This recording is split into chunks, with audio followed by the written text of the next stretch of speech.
If you sleep well tonight, you may not have understood this lecture.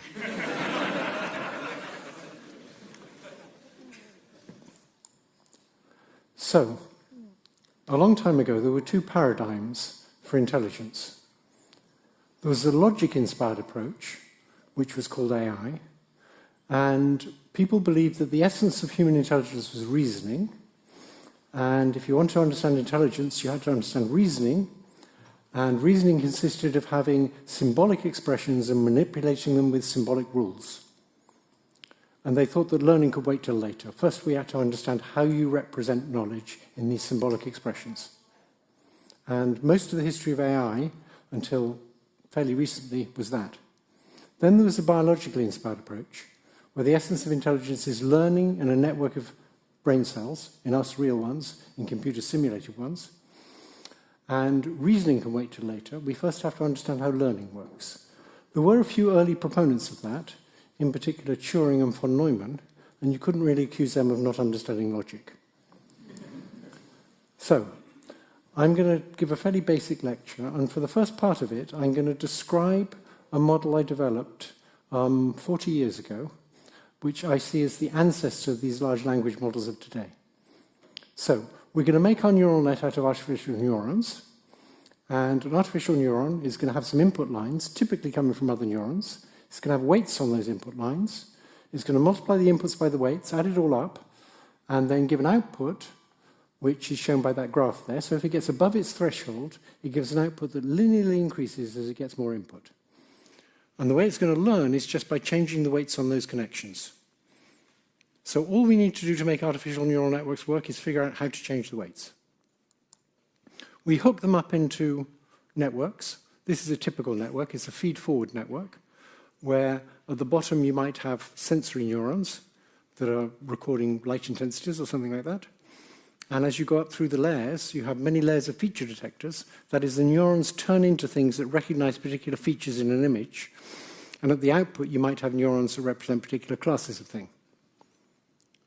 Now, if you want a network like that to learn to be better at doing something, so you want to give it an image and have it say, for example, whether it's a cat or a dog, there's an obvious way to train it, which occurs to everybody who knows about evolution and mutations. What you can do is you can take one of the weights and you can first see how well the network does on a whole bunch of examples, and then change the weight just slightly and see how well the network does on a whole bunch of examples. And if it does better, you keep that change. And you just keep going like that. Now, you probably need to change each weight many times, and there's a lot of weights. In modern neural networks, there's about 1 trillion, so that's going to take a long time. Because for each mutation you make like that, you have to run many examples through the net to see if it really helps, or if it just helps on a few examples but hurts on most of them. There's a better way to do the same thing. That is, what we really want to do is figure out how to change a weight so that it helps. What you do is you do a forward pass, you put the data in the bottom, you go forwards through the network, and you compare what came out of the network, which might be the relative probabilities of it being a cat and a dog, with what you want. You have to know whether it's a cat or a dog to train networks this way. And then you send a signal backwards through the network that, using calculus, which I'm not going to go into, allows the network to compute at the same time for all connections whether a small increase in the connection strength would help or hurt. And then you change all the connection strengths in parallel by a very small amount in proportion to how much they would help or hurt. And if you do that, it's going to get better at the examples you've trained it on. And in fact, that works extremely well. It took a long time for people to realize how well that relatively simple algorithm works. The algorithm was discovered many times. It's called backpropagation. And in 2012, two of my students, Alex Krzyzewski and Ilya Sutskova, who's famous now for firing Sam Altman, developed a network called AlexNet that was much better than existing computer vision systems at recognizing objects and images. And that led to sort of opened the floodgates. Up until that point, neural nets had been good for many things, including speech recognition, but they hadn't really taken over. From that point on, they really took over. And now when you say AI, what people mean by AI is neural networks. It's not logic. But what about language? So There's a whole community that studies language. I think they're called linguists. And they have a very strong idea about how you should study language, and particularly the Chomsky school. They were very skeptical that neural networks could do anything with language. They were completely convinced that it's all about symbolic expressions. They didn't really have the idea that the real function of language is to give you words which are bricks from which you can build models. Language is a modeling medium. They were focused on syntax, and syntax isn't the main point. The main point is language is a wonderful way to build a particular kind of complicated model, as we'll see. Okay. They also thought that our knowledge of language was innate, knowledge of syntax was innate, which is just stupid. It's the sign of a cult that in order to join the cult, you have to believe something that's obviously silly, like language isn't learned. Okay. So here's two very different theories of the meaning of a word. The symbolic AI theory, which goes back to kind of de Saussure, a long way, is that the meaning of a word is to do with its relationships to other words. You can't just define it by itself without talking about other words. And so to capture meaning, we need something like a relational graph.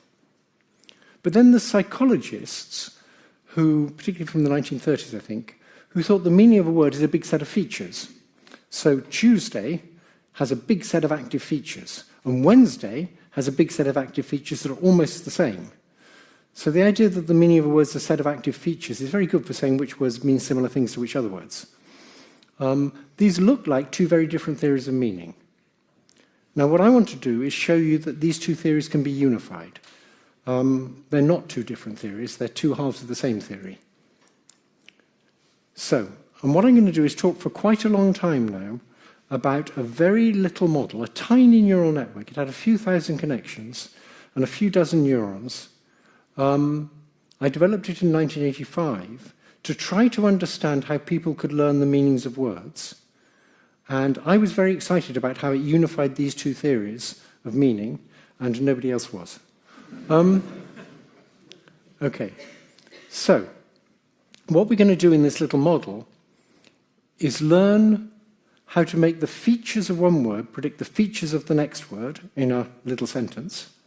And then once we know the features of the next word, we can predict the next word. And we're not going to store any sentences.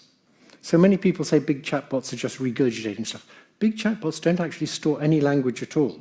They don't store strings of words. They just store how to turn words into features and how features should interact with each other to predict the features of the next word.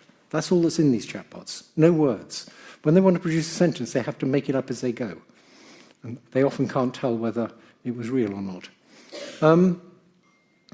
Okay, so what's going to happen in this little model is, if it wants to produce a new sentence, it has to just make it up a word at a time. And all the relational knowledge is just in how you turn a word into features and how these features interact. So the example I chose to use was two family trees, an English family tree and an Italian family tree. They're isomorphic, which is helpful for learning. And I wanted a little neural network to learn the knowledge in those family trees. This was a long time ago in 1985, when computers were billions of times slower than the big parallel computers we use for training models nowadays. Now, the knowledge in those trees can be represented as a bunch of propositions, which is, the symbolic guys love that. So here they are. We can use relationships like son, daughter, nephew, niece, and so on, and we can define the knowledge, we can represent the knowledge as strings of words. So the knowledge is in these sentences. So Colin has Father James and Colin has Mother Victoria. From that, if you know the rules, you can infer that James has wife Victoria. This is a 1950s American family that's never heard of divorce or adoption. Right? And they're clearly all white. Okay, so you can represent the knowledge as strings of words. Now, you can think of a relational learning task as I give you the beginning of a string of words and you give me the last word. So, if you were doing this with symbolic AI, you'd say, well, we have regularities in this domain of the form, if X has mother Y and Y has husband Z, then X has father Z. That would be the symbolic way to do it.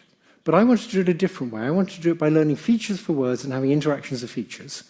And that would involve searching a big continuous space of connection strengths instead of a small discrete space of rules that are discrete.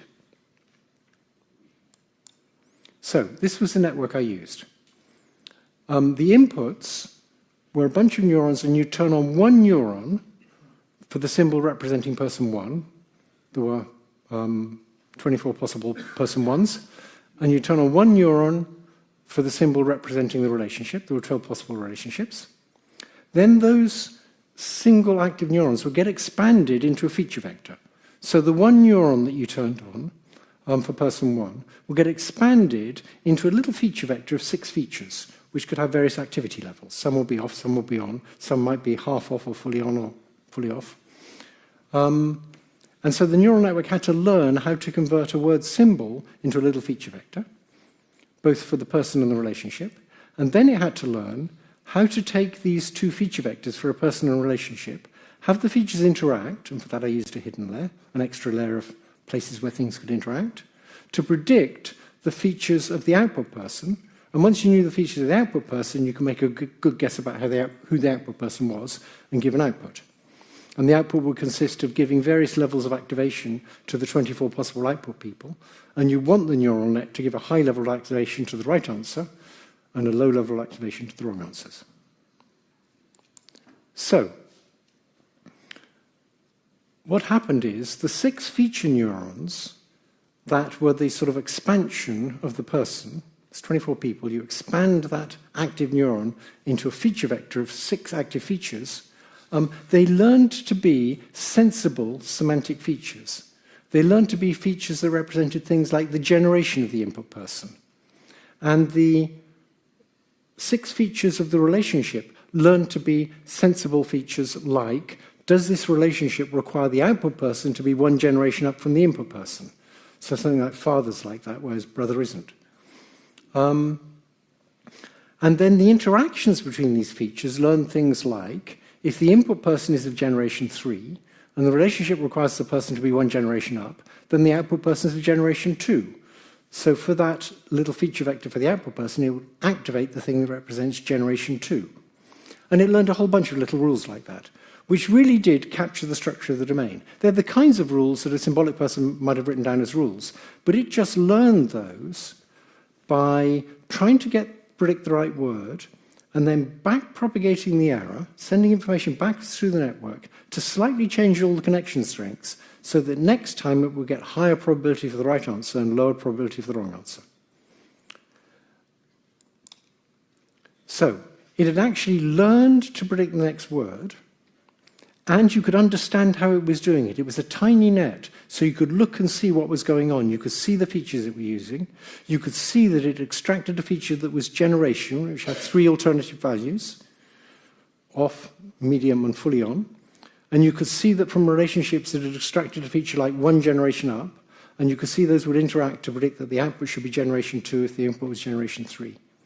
So you understood how it worked. And in fact, the symbolic people didn't say, that's not understanding. The symbolic people said, yeah, okay, so it solved the problem. It's understood what the rules are in this domain, but you're stupid to search a space of real values when you could be searching a discrete space of rules. And there's something in that, except as soon as you get to real data, which is messy and has exceptions and things that are only probably true, it's much better to search this space of real values than to have discrete rules, because these discrete rules keep getting violated. So, about 10 years after I'd done that, Yoshua Bengio showed that instead of just doing it on a toy little domain with only a few people and a few relationships, you could actually do it with English words. You could take English sentences, you have more input words, not just 2. He had about 5, even 10. And you could actually predict the next word quite well, about as well as the best language models could. About 10 years after Yoshua Bengio had shown that, the linguists finally decided that actually, hey, having these feature vectors to capture the meanings of words is quite a good idea. And about 10 years after that, people at Google invented transformers, which are a particular architecture that I'm not going to go into, And those transformers made these models very good at predicting the next word. But they were doing it in just the way my tiny language model was doing, at a very crude level. They were turning words into feature activations, having the features interact to predict the features of the next word, and then from that predicting the next word, and then take the error in your prediction and send information backwards through the network to learn all those interactions between features and to learn how to turn words into features. Now, the important thing about my tiny model is it wasn't made to be practical. It wasn't made to be useful for processing natural language. It was made as a theory of how people get the senses of words just from hearing sentences. Because we can do that. I can give you a new sentence with a word you've never heard before, and you will figure out the meaning of that word in one sentence. Okay, here goes. She scrummed him with the frying pan. Okay. Now, you know, it could have been she was very good at cooking omelettes, and cooking omelettes with a frying pan really impressed him, so scrummed means impressed. And that's a possibility, but you know what I really meant. She hit him over the head with the frying pan because he deserved it. Okay, so that's one sentence, you get the meaning. So that's what I was trying to understand, how you can do that. And when these linguists now say, like, there's a guy called Chomsky, when they say things like, these things don't understand anything, they're just a statistical trick, they don't actually have a model of what understanding is, because they never really had a model of what understanding was. It was all about syntax. And if you ask, what's the best model we have of understanding? It's these large language models. The tiny language model was built to try and model how humans understand the meanings of words. It's now got a lot better, as technology's got a lot faster and data sets have got bigger. But that is understanding. So my claim is that the large language models, which I like to think are descendants of my tiny language model, although most of the people who make them have never heard of my tiny language model, they use many more words as input. They use many more layers of neurons. They have to do things I didn't do, like disambiguate words. If you have a word like may, it could be a month, it could be a woman's name, it could be a modal like would and should. And you can't just associate a feature vector with it that captures the meaning directly. You have to hedge your bets. And then as you go up through layers of the network, you disambiguate it using influences from nearby things. Like if it's in April, May, June, that could still be the name of 3 women, but less likely. Okay. So they use many more words, they use many more layers, and the interactions they have between features are much more complicated. I would just have features feeding into another feature. They look at sets of features, and sets of features figure out messages to tend to other words to say, do you have a key that matches my query? It's much more complicated interactions I won't go into. But the essence of it is the same. You're trying to predict the next word. You do it in a more complicated way. It's all done with features and their interactions. When you get it wrong, you backpropagate information that learns all these features and their interactions. That's how language works for us, and it's how it works for these large language models. We're basically the same. So the point here is they're very like us. They're very unlike computer software. Computer software, someone wrote lines of code to do something, and you can look at a line of code and say, what was that meant to do? These aren't like that at all. Someone wrote lines of code to tell the simulated neural network how to learn. That was the backpropagation algorithm. But then you just give it data and it learns, and what it learns just came from the data. And you don't necessarily know what it's learned until you ask it. I want to give you a Lego analogy now for how I think language works. So, suppose I have matter distributed in 3D. I can model that distribution of matter by using Lego blocks. Suppose I want to model the shape of a Porsche, and I'm not too worried about the surface. The surface might be a bit jaggy, which wouldn't be very good at engineering, but forget that. I just want to model where the stuff is. I just have a lot of Lego blocks, and I can make a Porsche shape out of them. Okay, so language is like that, but it's for modeling anything. So the Lego blocks are the words, and instead of just having a few types of Lego block, we've got about 100,000 of them. And each Lego block isn't a rigid shape. The name of the word tells you roughly what shape it is, in 1,000 dimensions or 300 dimensions. If you don't know how to think about high dimensions, if you want to think about like a 100-dimensional space, the way you do it is you think about a 3-dimensional space and you say 100 to yourself very loudly. Everybody does that. So it's got a shape, this word, and the shape isn't entirely determined by the name of the word. It's got some flexibility to it, so it can adapt to whatever context it's in. Also, this word has little hands all over it. And as you change the shape of the word, the shapes of the hands changes. And what these words are trying to do are figure out who to shake hands with. And they want to find somebody else, another word, that has a hand you can hold on to conveniently, because the shape of that hand's right to fit with the shape of your hand.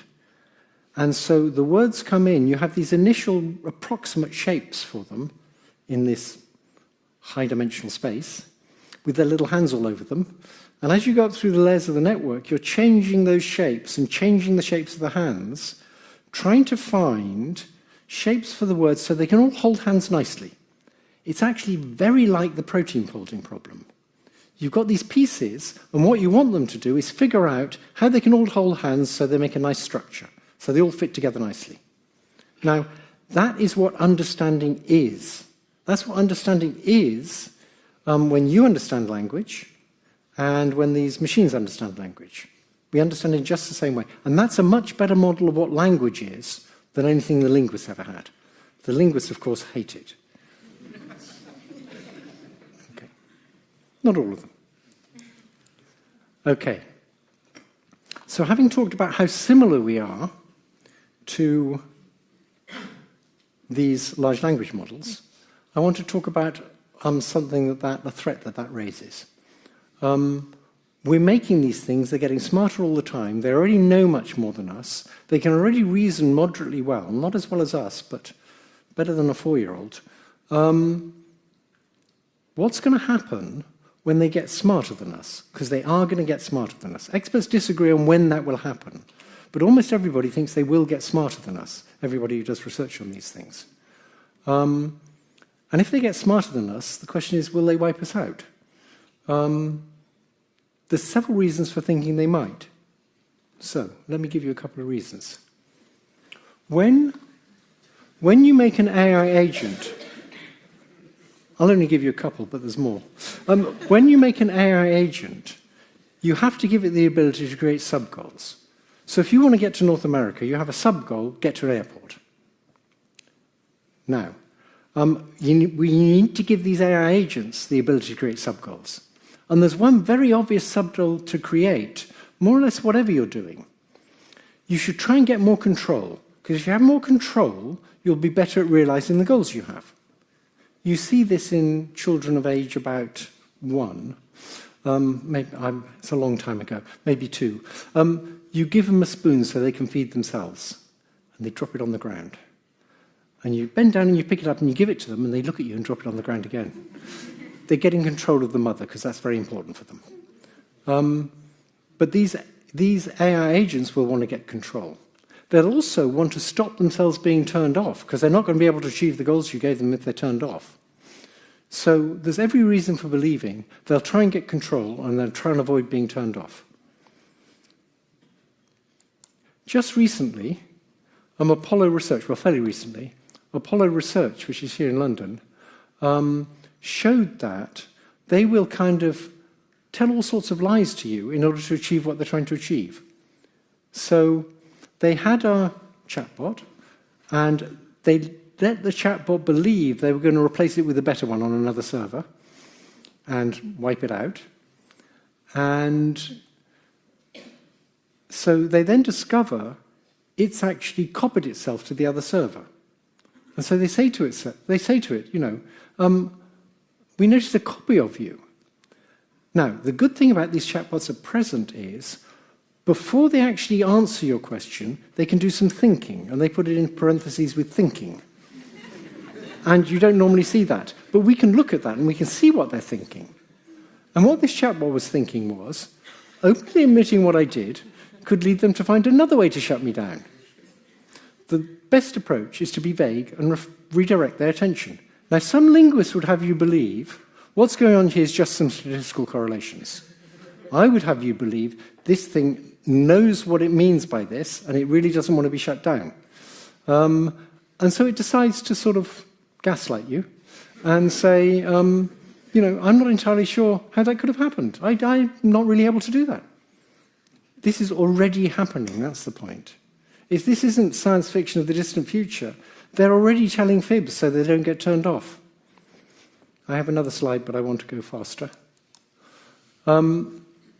Okay, so in my last few years at Google, I can't read the clock, so I want to just see how the time's going. Oh, great, I got lots of time. In my last few years at Google, I was very interested in how to make these big language models use less energy. And one way to do that is to see if you can do them with analog computation. Now, because of the work I was doing on analog computation, I came to realize two things. Before 2023, I thought we were quite a long way from superintelligence, and if we made the AI models more like brains, they'd get smarter. I ceased to believe that in early 2023. I came to realize, due to my efforts to make analog ones, how much better digital intelligence is. It's got some properties that we can never have. And that got me very worried. And it should get you very worried too. So, there's a fundamental property of digital computation, which is you can run the same program on different computers. The only reason you have computer science as a separate discipline is we have digital computation, so you don't need to know electrical engineering to talk about computer programs.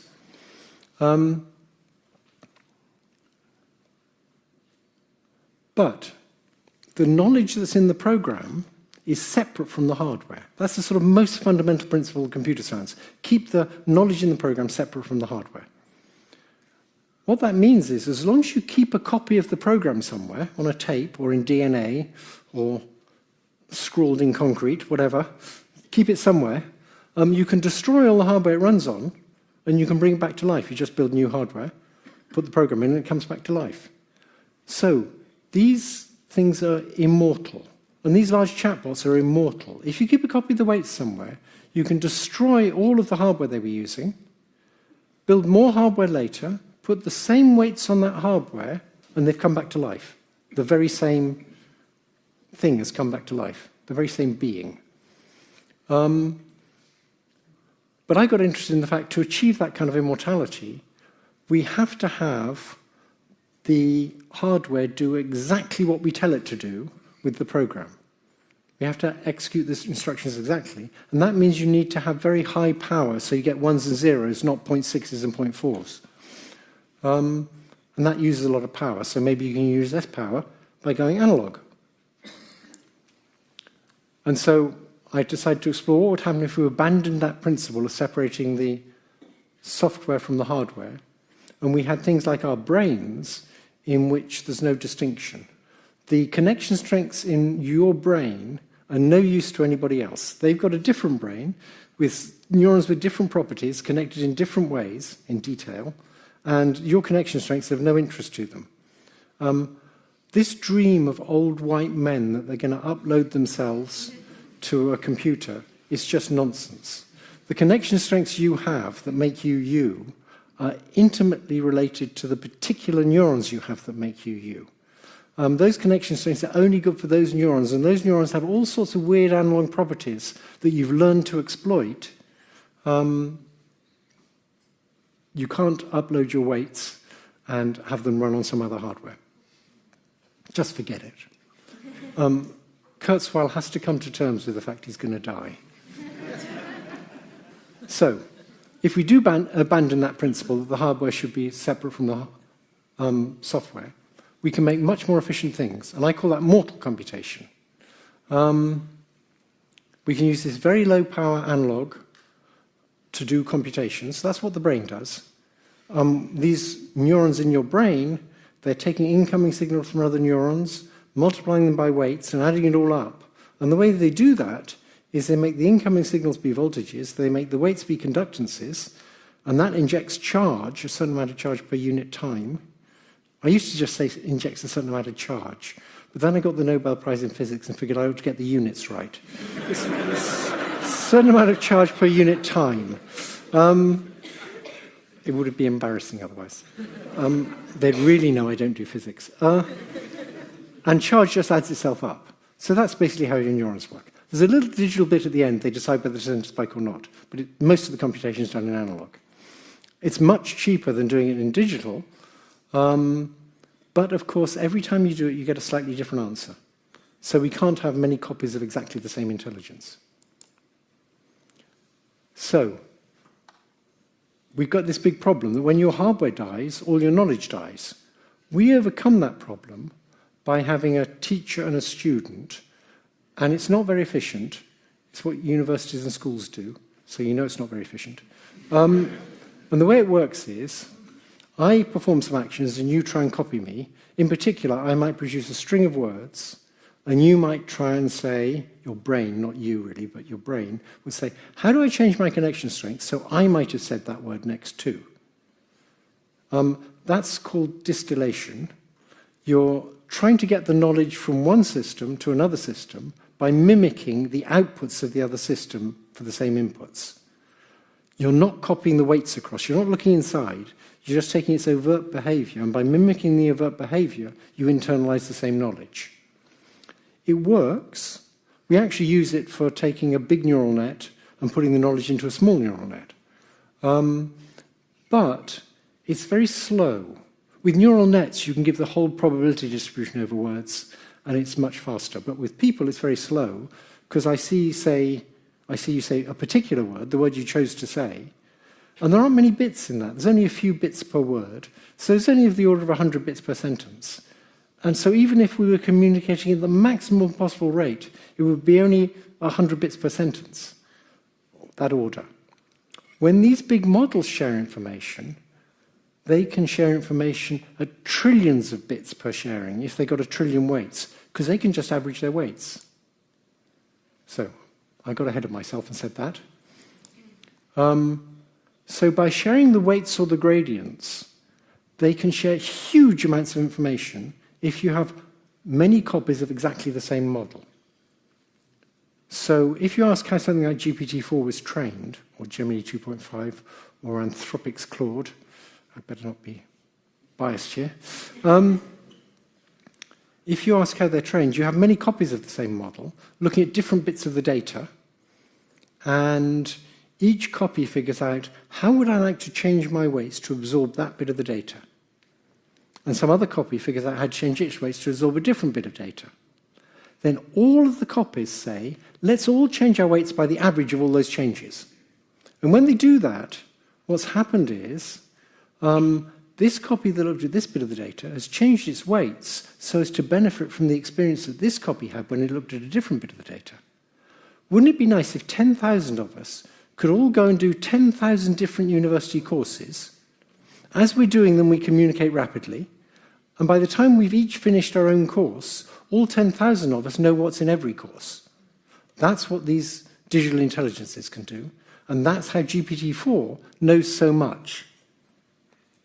But it only works if the individual models are identical. That is, they work in exactly the same way. They use the weights in exactly the same way. And you can't do that with analog hardware. It has to be digital, which means it has to be high power. So these things are immortal, but they use a lot of power.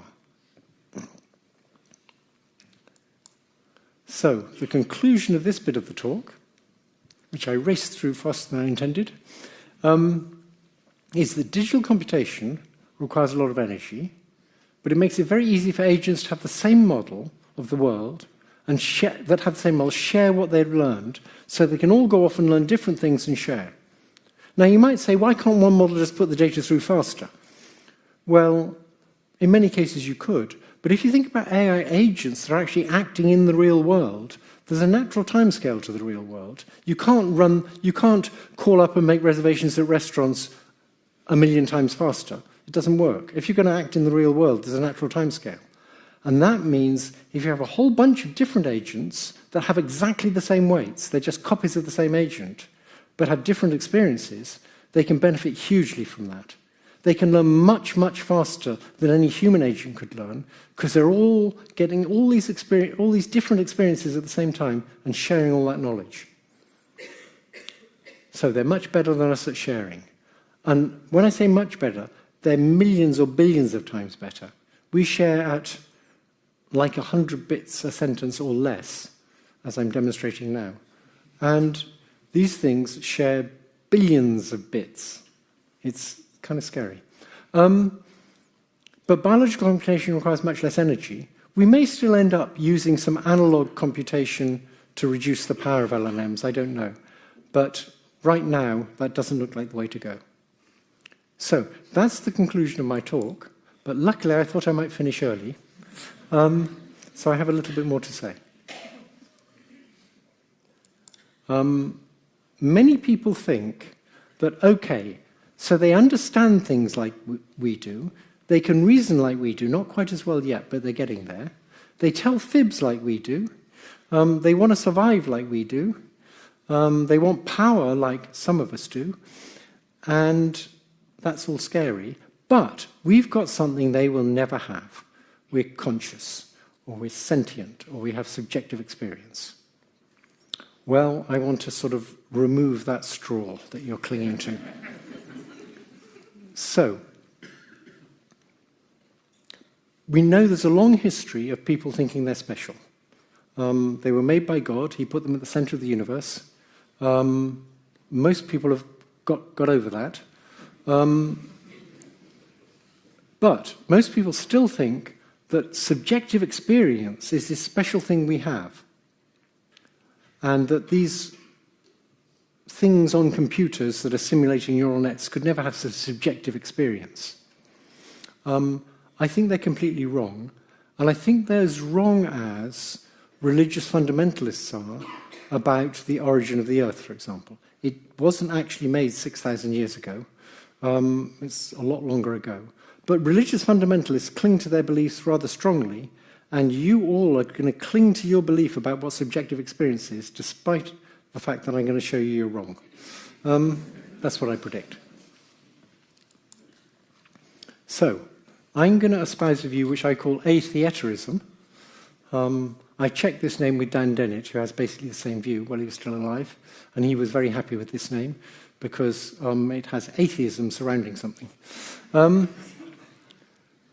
So most people's view of the mind is that there's an inner theatre, we have a theatre here, right, an inner theatre that only they can see, and there's things in this inner theatre. So, suppose I say to you, suppose I drop some acid, and I say to you, not recommended, I say to you, I have the experience of little pink elephants floating in front of me. I have the subjective experience of little pink elephants floating in front of me. Most people think the words subjective experience of work like the words photograph of. Now, if they work that way, you could ask, well, where is this subjective experience and what's it made of? And a philosopher, some philosophers, would tell you this subjective experience is in your mind. That's a theatre that it's in, and it's made of qualia. So it's made of pink qualia. It's a bit of a straw man, but it's made of pink qualia. It's made of elephantine qualia. It's made of floating qualia. It's made of not that big qualia. It's made of right way up qualia, because you imagine the right way up, right? Well, I did anyway. And these qualia are all glued to, these different kinds of qualia are all glued together with qualia glue, which luckily sticks to all different kinds of qualia. That's my caricature of the philosopher's model, or some philosopher's model. But the words subjective experience of don't work at all like the words photograph of. They work quite different way, which Wittgenstein should have pointed out a long time ago. What's happened is my perceptual system's gone wrong. It's trying to tell me lies, and I know it's trying to tell me lies. That's why I use the word subjective. I don't say I've got the objective experience of little pink elephants. If I thought they were really there, I would say I've got the objective, but I don't. So I say I've got the subjective experience. And what's happening is I'm trying to tell you how my perceptual system's gone wrong and what it's trying to tell me. And the way I do it is by telling you what would have to be out there in the world for my perceptual system to be working properly. Now, it's not always the case that there is anything at all out there in the world that would explain what my perceptual system is telling me. It could be telling me all sorts of inconsistent stuff. But in this case, if there had been little pink elephants floating out there in the world, my perceptual system would have been telling me the truth. Okay, so I can now say exactly the same thing to you as I said before, without using the word subjective experience. I can say to you, I dropped some acid, and my perceptual system's telling me fibs, but what it's telling me would be correct if there were little pink elephants out there floating in the world. Okay, so these little pink elephants aren't funny things in a theatre made of spooky stuff called qualia. They're hypothetical things in the real world. But the pink and the elephant and the floating are all normal pink and elephant and floating. It's just they're not actually there. They're hypothetical. So what's funny about a subjective experience is it's something hypothetical, not real. Not that it's made of qualia and in a theatre. At least that's the view I'm trying to persuade you to believe in. And I got ahead of my slides here because I got so carried away with this. Okay. So it's just an indirect way of me telling you about what's going on in my brain. Obviously, if I told you neuron 52 is firing, that wouldn't do you any good because it would be neuron 57. And anyway, I don't know neuron 52 is firing. That's a lousy way for me to tell you what's going on in my brain. The only way I can tell you what's going on in my brain is by talking about either the normal things that would have caused it, these little hypothetical little pink elephants, or I could tell you about what's going on in my brain by telling you about the normal things it would cause. So I can say, if you ask me how I'm feeling, I can say, I feel like punching Gary on the nose. So feelings are all about describing what's going on in your brain by talking about hypothetical actions, and percepts or subjective experiences are talking about hypothetical inputs. Okay, I'm getting ahead of myself. So I'm going to now show you a multimodal chatbot, just show you on a slide, a multimodal chatbot having a subjective experience. So I take this multimodal chatbot, and it's got a camera, it's got a robot arm, and it can see. So I train it up, and I put an object in front of it, and I say, point at the object. Points at the object, no problem. I then put a prism in front of its lens, and when it's not looking. And I put an object in front of it, and say, point at the object, and it points over there. And I say, no, that's not where the object is. The object is actually straight in front of you. But I put a prism in front of your lens. And the chatbot says, oh, I see. The prism bent the light rays, so the object's actually there, but I had the subjective experience it was there. Now, if it uses the word subjective experience in that way, it's using them exactly like we use them. So a chatbot that said that would have had the subjective experience that it was there. The prism messed with its perceptual system. It wanted to tell you what was going on in its perceptual system, and the way it could tell you is by telling you what would have had to be in the world had we not messed with its perceptual system. That's what it's telling the chatbot. Okay, so my claim is multimodal chatbots already have subjective experiences. Now, as you can imagine, subjective experience is kind of the thin end of a wedge. I chose to talk about subjective experience because it's sort of cleaner than talking about sentience or consciousness. Many people are very confident that chatbots aren't sentient, but if you ask them, what do you mean by sentient? They say, I don't know. But I know they ain't got it, but I don't know what it is.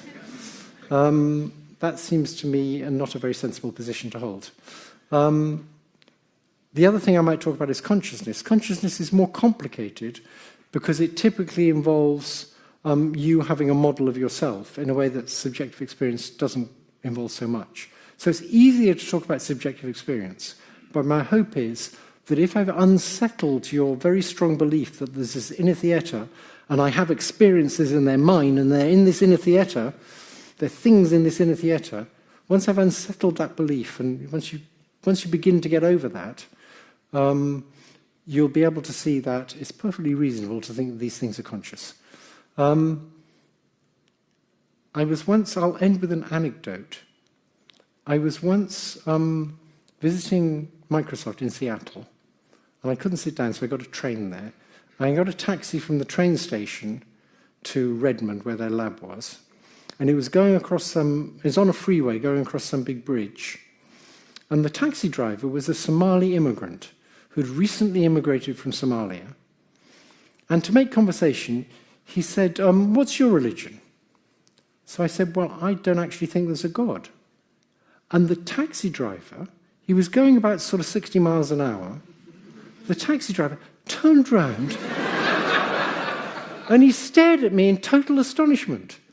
Like he'd never thought he'd ever meet someone who didn't understand that God runs things. He was just utterly, utterly amazed. Now, he probably only turned around for about 3 seconds because I'm still here, but it seemed like a very long time. That's what many of you will be feeling, hopefully. I want you to realize you're as wrong as that taxi driver was. Okay.